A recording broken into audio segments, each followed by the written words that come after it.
Point of view को use करते हैं, उसे कैसे आइडेंटिफाई करते हैं।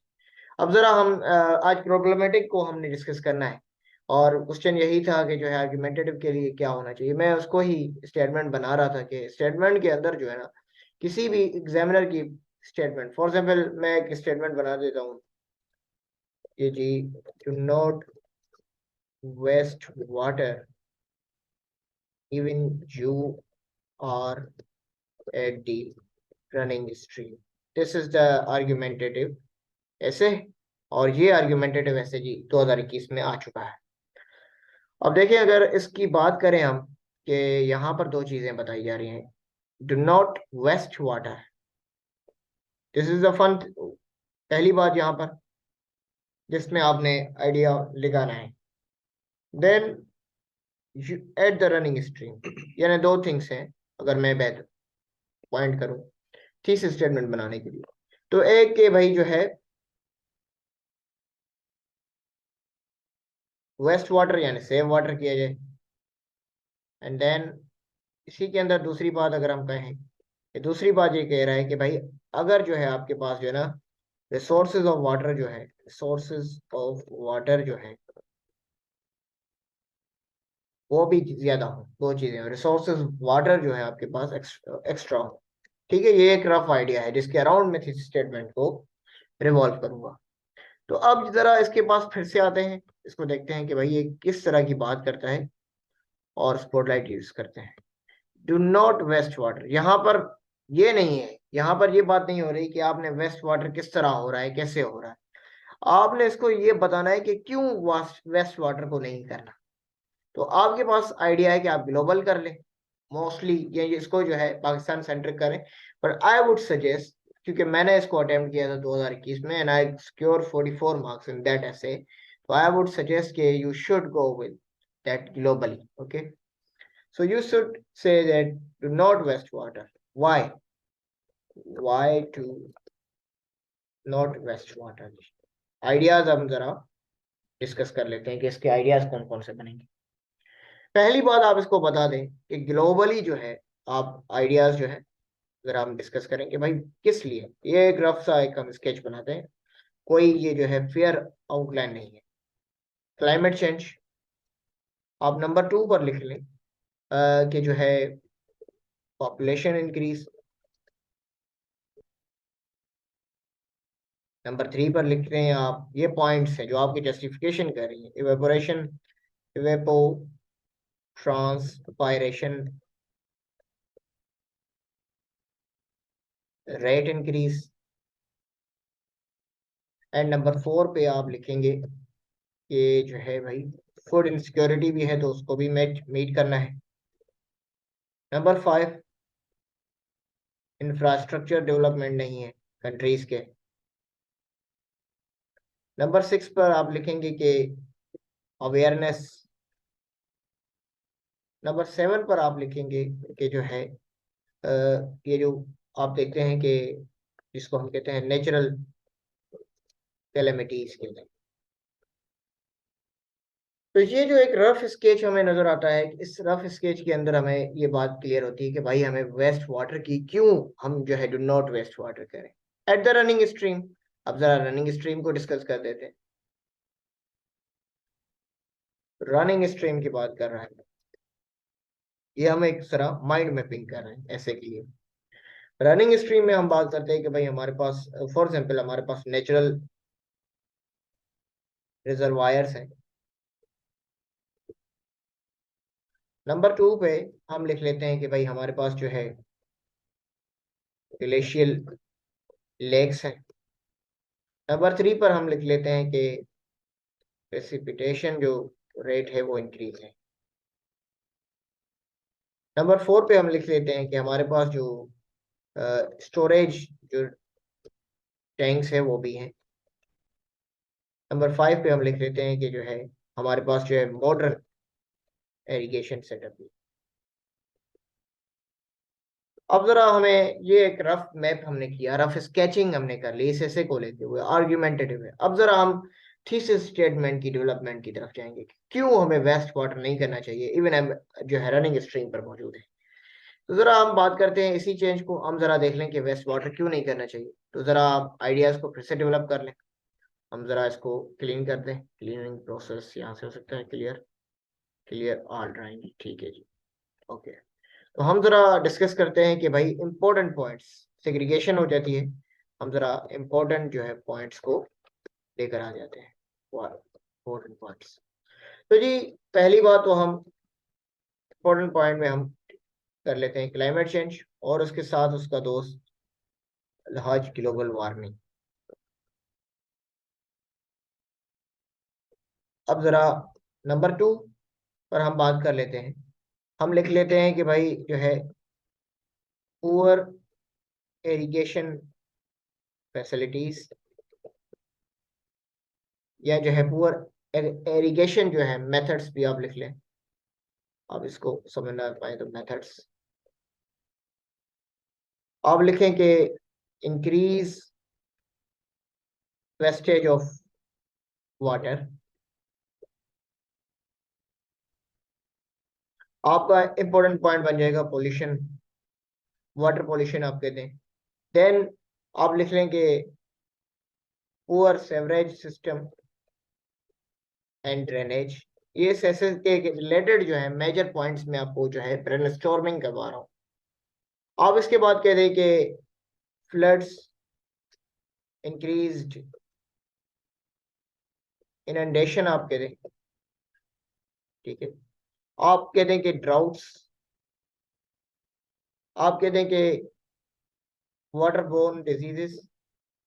इसी पर्सपेक्टिव में जो है हम कह सकते हैं कि ये वो मेजर पॉइंट्स हो सकती हैं। And then conflicts on water bodies. तो ये जो मेजर पॉइंट्स हैं ऐसे के रिलेटेड हमने ब्रेनस्टॉर्म कर दिए कि हमें जो है इन्हीं पर्सपेक्टिव की मद्दे नजर देखते हुए हमें जो है वो वेस्ट वाटर नहीं करना चाहिए, ठीक है। उसके साथ हम एक और भी लिख दें, इंक्रीज पॉपुलेशन। तो this is the rough draft we have to conclude towards making the outline of the essay. These are the rough map that we have to introduce when we have to draw our outline. अच्छा जी, outline किस तरह की होनी चाहिए, ये भी question आता है कि आउटलाइन हम किस तरह की बनाएं। देखिए आउटलाइन जो है, पहले तो मैं आपको बता दूं कि आउटलाइन टाइप्स किस तरह की बनाई जा सकती है। आपकी मर्जी है कि आप आउटलाइन को फ्रेज फॉर्म में बना दें, सेंटेंस केस में बना दें, आप फ्रेज एंड सेंटेंस को जो है कंबाइन कर दें। ये आप पर डिपेंड करता है। मोस्ट सुइटेबल जो आउटलाइन है वो बेसिकली सेंटेंस केस को ज्यादा प्रेफरेंस दी जाती है। लेकिन अब आप इसको, तभी आप इसको नहीं बनाएंगे सेंटेंस केस को अगर आपकी जो सेंटेंस मेकिंग है उसमें फ्लॉज है। If you think that you have some issues in sentence making, for example आपका जो है सब्जेक्ट ऑब्जेक्ट वर्ब एग्रीमेंट का इशू है, या आपको सेंटेंस में उतनी फ्लुएंसी नजर नहीं आती, तो आप इस केस को अवॉइड करें। एग्जामिनर की रिपोर्ट्स को देखते हुए मोस्ट सुइटेबल जो, जिस पर वो ज्यादा प्रेफर करता है, वैल्यू देता है, वो सेंटेंस केस है। सेकंड हम देख लेते हैं जो फ्रेजल वर्ब है और जो फ्रेज एंड सेंटेंसेस है, जिसमें हम केस स्टडीज का भी जिक्र करते हैं, और वो ये असल में फ्रेज एंड सेंटेंसेस है। और फ्रेज इजीएस्ट वे जो है ना, इजीएस्ट, अगर मैं कहूं कि इजीएस्ट एंड क्विकेस्ट कौन सी है, तो आप फ्रेज एंड जो है फ्रेजल सेंटेंसेस में जो है ना आप जो है अपनी आउटलाइंस को ड्राफ्ट करें, ठीक है। अच्छा जी, अब जरा हम इनकी तीनों की स्ट्रक्चर को जरा देख लेते हैं कि हम इनको किस तरह एक्सप्लेन करेंगे, फ्रेजल सेंटेंस को भी, क्योंकि मैं आपको जो है इससे रिलेटेड इंफॉर्मेशन और इससे रिलेटेड मैंने आपको अपने एसेस भी प्रोवाइड करने हैं, और आपको मैंने अपने जो है आउटलाइंस भी प्रोवाइड करनी है, और आपको वर्क भी देना है, ठीक है। तो हम इसको इंटरेक्टिव सेशन ही बनाएंगे, और इंटरेक्टिव सेशन मीन आप ब्रेनस्टॉर्मिंग करेंगे। तो जी पहली जरा हम जरा थीसिस स्टेटमेंट को पढ़ चुके हैं, तो हम जरा डिस्कस करते हैं आगे अपनी आउटलाइन फॉर्मेटिंग। आउटलाइन फॉर्मेशन के लिए अच्छा जी मैं आपको डिस्कस करता हूँ। For example this is the topic हम लिख लेते हैं water crisis in Pakistan. causes and way forward। अच्छा जी, this is the essay. Now जैसे मैंने कहा था कि एग्जामिनर रिपोर्ट को आपने, एग्जामिनर के टॉपिक, इसको कहते हैं एग्जामिनर जो है ना स्टेटमेंट। इससे आप जो है इन्फर करते हैं, आपको जो समझ आती है उसको हम कहते हैं थीसिस स्टेटमेंट। ठीक है, तो जरा हम डिस्कस करते हैं। अच्छा मुझे ये बताएं कि सारे जो हैं वो सीएसएस के स्टूडेंट्स हैं, सीएसएस या पीएमएस की प्रिपरेशन कर रहे हैं, या फिर जो है जो असिस्टेंट या वन पेपर में जो 20 मार्क्स का ऐसे आता है उसकी भी प्रिपरेशन कर रहे हैं, तो मैं उस हिसाब से भी आपको बता दूं। काइंडली जरा जो है एक्सप्लेन कर दें कि क्या सारे ही सीएसएस के हैं।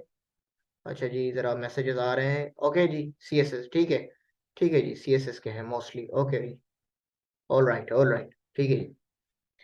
तो जी, water crisis in Pakistan, causes and way forward. तो जरा हम इसकी एग्जामिनर की पॉइंट ऑफ व्यू को देखते हैं, इसको जरा मूव कर दो। अच्छा जी, तो देखिए, पहली ये स्टेटमेंट है क्लियर। अब इसमें दो बातें वो कह रहा है जिसके रिलेटेड आपने थीसिस को घुमाना है, वे फॉरवर्ड एंड कॉजेस। तो आपके जो आउटलाइन के अंदर पॉइंट्स होंगे वो भी मोस्टली जो है कॉजेस के होंगे और आउटलाइन वे फॉरवर्ड के होंगे। अच्छा जी, ऐसे के अंदर कितने पैराग्राफ्स होने चाहिए, एक पैराग्राफ की कितनी लेंथ होनी चाहिए, ये भी मैं आपको आइडेंटिफाई कर देता हूँ। देखिए जी, पैराग्राफ की जो एक लिमिट है ना इसी के अंदर मिनिमम, क्योंकि वो तो 2500 वर्ड कहता है, और 2500 वर्ड अगर आपकी राइटिंग इतनी प्रैक्टिस नहीं है, आपके पास इतनी आइडियाज नहीं है, तो आप 2500 टच नहीं करते, मिनिमम आप 1500 वर्ड्स तक जाते हैं। जो मिनिमम पैराग्राफ की लेंथ है ना, यू शुड 14 पैराग्राफ होने चाहिए एक ऐसे के अंदर, मस्ट। एंड देन जो पैराग्राफ की जो एक वन पैराग्राफ की अगर हम कहें की जो लेंथ है, वो एटलीस्ट जो है ना मेरे मुताबिक 80 वर्ड्स होने चाहिए एक पैराग्राफ के अंदर। यानी आप इसको इस तरह कह दें कि at least one paragraph contain 7 sentences। ठीक है, this is the basics I am teaching you. 14 paragraph minimum एक ऐसे के अंदर minimum. If you go to increase your length you can increase for 100 marks पेपर, and one paragraph having 80 words length और minimum 7 sentences। 7 sentences से नीचे का या minimum 6 कर दें, उससे नीचे का कोई पैराग्राफ नहीं होता। अच्छा जी, पैराग्राफ की अब हम आउटलाइन की तरफ वापस आते हैं कि आउटलाइन ड्रा करते हैं कोई वाटर क्राइसिस की। इसको क्लियर कर दे जरा हम, क्लियर हो सकता है इसको, एक सेकेंड एक सेकेंड जरा, क्लियर माय ड्राइंग, यहाँ से सिलेक्ट सिलेक्ट कर दें इसको, पॉइंट को, इसको क्लियर करना है हमें, इसको यहाँ रख देते हैं। ठीक है जी, ओके जी, आउटलाइन को ड्रा करते हैं हम अपनी, जरा आउटलाइन ड्रा करते हैं और जरा लेते हैं आउटलाइन और द एसे एंड देन। अच्छा जी, आपने इस तरह ड्रा करनी है, पहले आपने आउटलाइन यहाँ पर रखनी है, इसको आउटलाइन आपने इस तरह लिखना है। देन आप टेक्स्ट की तरफ आ जाते हैं, जरा टैग करते हैं। अच्छा जी, यहाँ पर आउटलाइन फॉर्मेशन में आपके लिए बना देता हूँ, आपने फर्स्ट पे रखा। अब जी यहाँ पर दो एक जो है इश्यूज होते हैं, जो थीसिस स्टेटमेंट स्पेशली लिखना चाहते हैं वो इसके नीचे लिख सकते हैं जी, यहाँ टैप किया थीसिस स्टेटमेंट, अगर तो लिखना चाहते हैं। अगर आपकी क्लियरिटी है थीसिस स्टेटमेंट में, आपको लगता है कि आपकी थीसिस स्टेटमेंट 100 परफेक्ट है, तो आप यहाँ पर मेंशन करें। If you think that you will make a blunder in your thesis statement then you do not go for writing the thesis statement. अभी स्ट्रक्चर की बात हो रही है, मैं स्ट्रक्चर की बात कर रहा हूँ। ठीक है, thesis statement for example, if you do not want to write thesis statement, you do not write, you can make examiner allow you, यहीं से वो आपको जज कर दे। if you want to mention then write there। then जी, इसको हम कहते हैं नेक्स्ट पार्ट। यहाँ पर आप मेंशन करते हैं कि इस पॉइंट से रिलेटेड आप क्या जानते हैं वाटर क्राइसिस इन पाकिस्तान से। अच्छा जी, मैं लिख लेता हूँ a glance at the ongoing water scarcity level in Pakistan. अच्छा जी, इसमें मैंने जो है उसका बैकग्राउंड बताना है, उसमें मैंने बताना है कि पाकिस्तान में इस वक्त वाटर स्कार्सिटी कितनी है, और पाकिस्तान में जो वाटर स्कार्सिटी है वो प्रोविंशियल वाइज कितनी है और कितनी डिजास्ट्रस है। ठीक है, 10 मिनट्स में हमारा ये टॉपिक आज वैसे हम आउट होने वाला है। अगर तो ये आउट हो गया और कंक्लूड नहीं हुआ तो हम इसको रीस्टार्ट करेंगे, तो जुड़े रहिएगा। अब जरा मैंने इसको कहते हैं नेक पार्ट, यहाँ पर आप मोस्टली जो है वाटर स्कार्सिटी लेवल बताते हैं। ठीक है, फॉर एग्जाम्पल यहाँ पर मैं मेंशन नहीं करता क्योंकि टाइम बहुत शॉर्ट है। देन आपने स्पेस दिया, देखें ये स्ट्रक्चरिंग में बता रहा हूँ। यहाँ पर आपने स्टार्ट किया, यहाँ से स्पेस दिया। फॉर एग्जाम्पल यहाँ पर हम स्पेस, इतनी आपने स्पेसेस छोड़नी है। ठीक है, और ऐसा नहीं है कि साथ आपने नीचे जो है वो बहुत ही जो है ब्लेंडर करके लिखनी है। अब जरा हम इसको कहते हैं यहाँ से नंबर 3 से बॉडी पैराग्राफ की।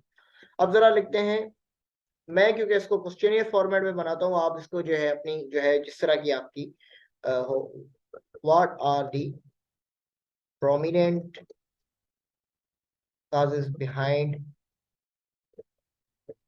ongoing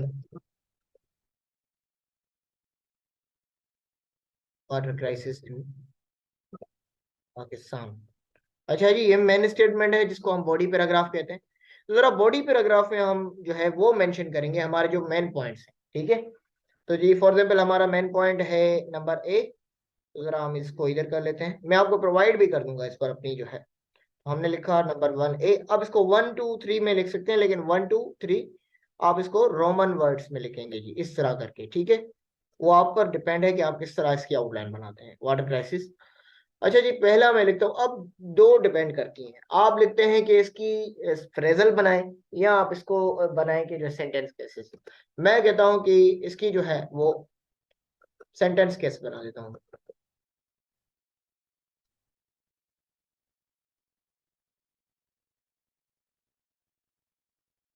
over implementation of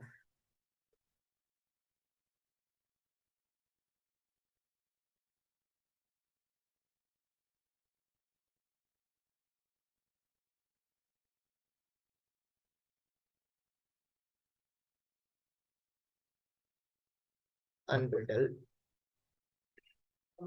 water crisis scarcity in Pakistan. ठीक है, मैंने लिखा कि जो poor implementation of water saving policies होती हैं, वाटर स्टोरेज जो पॉलिसीज होती हैं वाटर सेविंग की, फॉर एग्जाम्पल गवर्नमेंट किसी भी जो है वाटर क्राइसिस को रिजॉल्व करने के लिए जो इंस्टीट्यूशनल लेवल पर जो पॉलिसीज बनाती हैं उसमें फ्लॉज है। मैंने कहा कि फ्लॉज है। अब जरा मैं यहाँ पर मेंशन करना चाहता हूँ अपनी केस स्टडी। मैं कहता हूँ केस इन, यहाँ पर जो है मैंने केस इन पॉइंट भी लिखा। इसको नीचे कर सकते हैं, इसको हम जो है इसको खत्म करें। अच्छा जी, जरा हम इसको फिर से यहाँ पर ड्रा करते हैं। यहीं पर केस स्टडी हो सकता है? नहीं हो सकता। अच्छा जी, केस स्टडी हम जरा इस तरफ ले आते हैं। ठीक है, अब मैंने लिखा यहाँ पर इसी के नीचे थोड़ा आगे कर लेते हैं, इसको खत्म करें, केस इन पॉइंट। ठीक है, अब जरा मैंने इसके लिए केस इन पॉइंट लिखा है, Indus resource is poor governance structure. अब ये मेरा क्वेश्चन पॉइंट है। मैंने जो है इंडस रिसोर्स सिस्टम अथॉरिटी जो है उसके गवर्नेंस स्ट्रक्चर को बात करूंगा कि ये अगर हम इसको देखें तो ये रिवील करता है कि जो पाकिस्तान में इम्प्लीमेंटेशन ऑफ वाटर पॉलिसीज है वो बिल्कुल ही जो है फेल्यूर है। ये मैंने क्वेश्चन पॉइंट बना दिया। अच्छा, जरा इसको इधर इधर कर लें जरा। ठीक है, और इसको जो है आपने यू कर दिया और जरा आपने ये क्वेश्चन पॉइंट यहाँ कर दिया। अगर तो आपके केस इन पॉइंट बेस्ट है तो आप केस इन पॉइंट डाल सकते हैं, otherwise you can reduce the case in point and then go for the direct. For example then मैंने पॉइंट नंबर बी लिखा।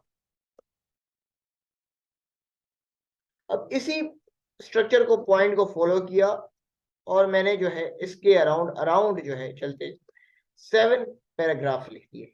7 पैराग्राफ जो कि सिर्फ कॉजेज पर थे, 7 paragraph.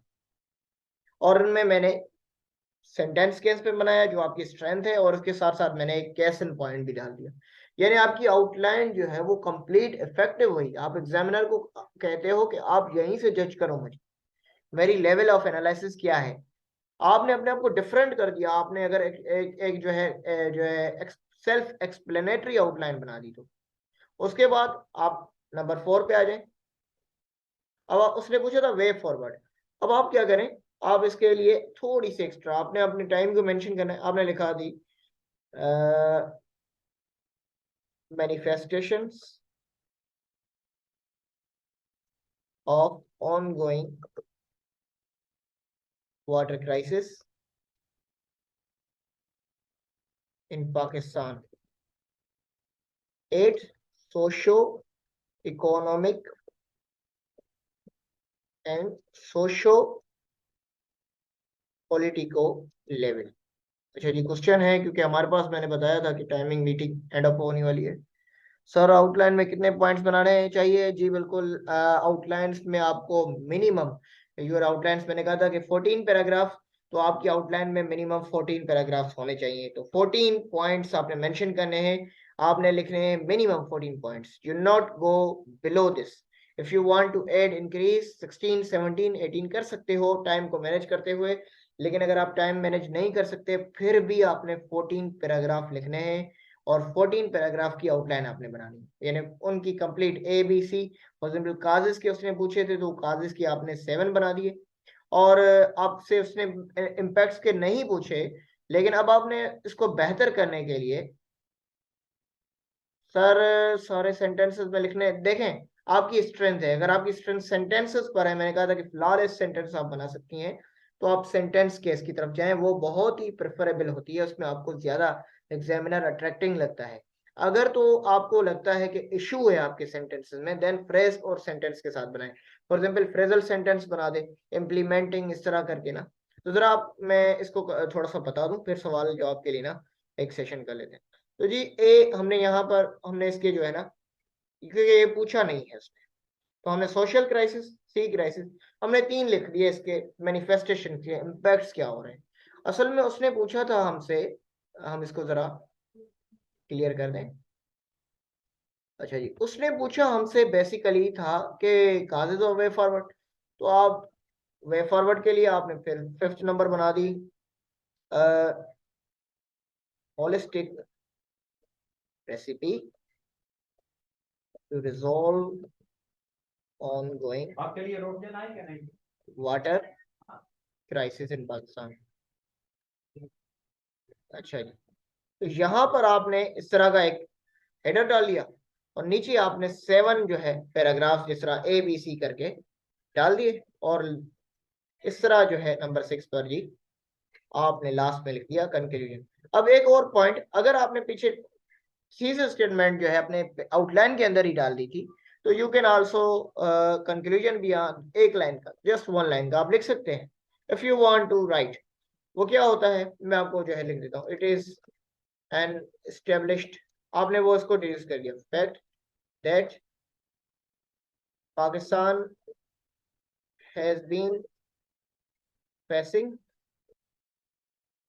unbridled water scarcity which in turn has impacted the development of country, which has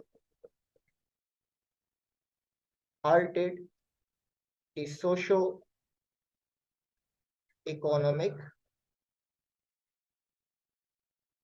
progress of the country। ठीक है जी, तो ये आपने लिख दिया। मेरे पास क्वेश्चंस आते जा रहे हैं और टाइम भी शॉर्ट है, क्योंकि मैंने बताया था सर आउटलाइन पॉइंट्स को बॉडी में एक्सप्लेन करना होता है क्या? बिल्कुल जी, यही पॉइंट आपका जो है टॉपिक सेंटेंस बन जाता है। आउटलाइन का पॉइंट आपका जो आपने केस स्टडी डाला है, आपने आउटलाइन का जो मेजर जो आपने टॉपिक स्टेटमेंट डाला है यहाँ पर, वही आपका स्टार्टर टॉपिक स्टेटमेंट बनेगा, उसी से आपने जो है पैराग्राफ स्टार्ट करना होगा। और वही जो case in point, case idea डाला था आपने आउटलाइन में, उसी केस स्टडी को जो है आप मेंशन करेंगी। ठीक है, तो ये जो है स्ट्रक्चर लाजमी है। और कोटेशन ऐड कर सकते हैं ऐसे के स्ट्रक्चर में, ऐसे के स्ट्रक्चर में आप कोटेशन बिल्कुल डाल कर सकते हैं, आगे लिख सकती हैं, लेकिन आउटलाइन के अंदर जो है ना लिखिएगा, बहुत ही अच्छा हो जाएगा कि आउटलाइन के अंदर ना लिखें। तो आज हमारी पहली जो क्लास थी जिसमें हमने आपको एक्सप्लेन किया कि जो है ऐसे के टाइप्स क्या हैं। आप काफ़ी लेट आए थे, तो मैंने उसके बाद हमने एक्सप्लेन किया कि थीसिस स्टेटमेंट क्या होती है। और देन हमने एक्सप्लेन किया सर ऐसे के लिए मटेरियल इधर से लाएंगे, कुछ मटेरियल मैं आपको प्रोवाइड कर दूंगा।